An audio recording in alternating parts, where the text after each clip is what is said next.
Okay, hello, what's up guys? No, welcome back to our YouTube channel. Ito na yung sinasabi natin ng panibagong setup. Syempre, di na tayo nag-trade ngayon gamit yung PC or siguro hindi pa lang tayo nagre-record gamit yung PC pero ito na yung bago nating setup. This is going to be a laptop. No? Siguro mas lumang laptop pero again, the mobility is there so mas okay siya.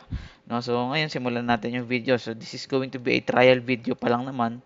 No, subukan ko lang kung ano yung performance, kung ano yung itsura, kung paano ako mag-produce. Pero i-upload ko pa rin to, don't you worry. No? So, this is going to be my chart for Bitcoin. No? So, paano ang ibig sabihin nito? So, this is going to be the 4-hour chart. No? So, pasensya na kayo, medyo naninibago ako.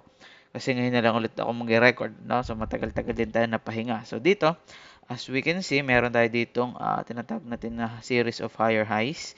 While dito, meron tayong series of lower lows, no? Yung mga RNS. So, that is a divergence, no? So, nakakita tayo dito ng break of structure, a clear break of structure, and then nag-retrace yung ating price action. Nagkaroon ng break of structure, nag-retrace dito, and then naglapat tayo dito ng ating tinatawag na anong tawag dito, Fibonacci retracement tool, and then target natin is about here sa orange area, magkakaroon siya ng rejection. So, dito nag-set na ako ng order pero hindi agad siya na-hit, no?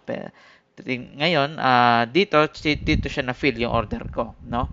And then, tingnan natin if this is going to play well. So, if this is going to play out very well, the target for this or for me is around the 43.6k-ish area. That is going to be its target for this Z wave. No? Pwedeng hanggang 43.6 pero pwede rin hanggang 46.8k-ish area. No? So, this X wave is going to be put natin dito. No? So, kung mapapansin nyo, this is a uh, W, X, Y, X, Z. No? So, if ganyan yung nakita nyong wave, that is going to be a complex wave. Pwede itong maging 3 waves down, ABC, ABC, and then ABC, and then 1, 2, 3, 4, 5, something like that. And then, dito sa panghuli, pwede rin siyang 1, 2, 3, 4, 5 hanggang sa makarating siya dito sa target niya or sa target natin. Again, di natin yan masasabi as of right now, pero kung titingnan natin ng sa malapitan, no, medyo naglalag, no,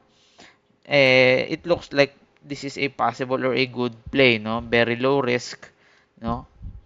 Tingnan natin kung may-hit yung target natin. So, na-hit niya yung target or yung position ko. Hindi ko muna papakita, maliit lang naman yan, di ba? So, dito, meron tayo dito, if we're going to zoom in on the 1-hour time frame, siguro makikita rin yan. Meron tayo ditong bearish divergence na naman.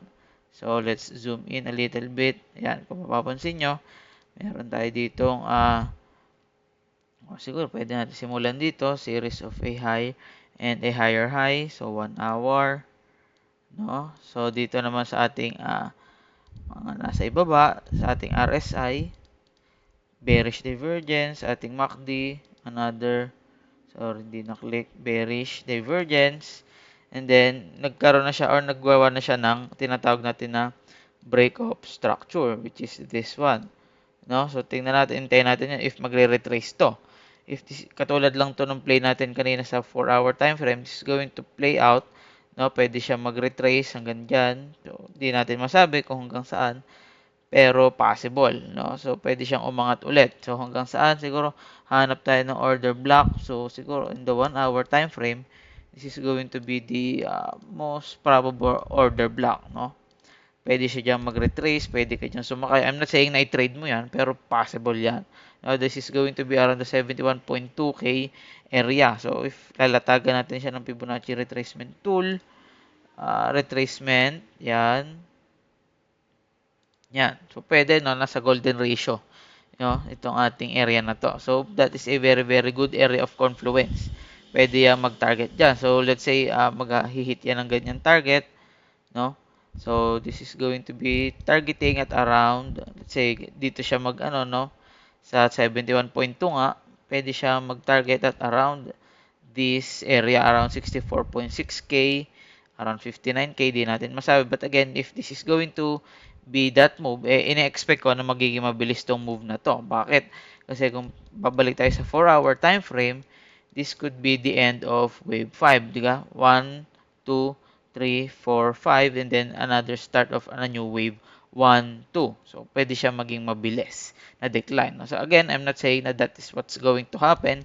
But again, that is just my opinion. Sana meron kayong natutunan. Sana meron kayong realize kahit konti, no? So, welcome back to our YouTube channel. Again, kung hindi ka pa nakasubscribe, pwede mo nang mag-subscribe dyan. I'll be uploading this video as well sa Facebook. Pero, sorry, hindi siya kasabay nitong sa YouTube, no? So, ayun lang. Sana meron kayong na-realize na something. Still, the bias ko is the same pa din, no? So, ayun lang.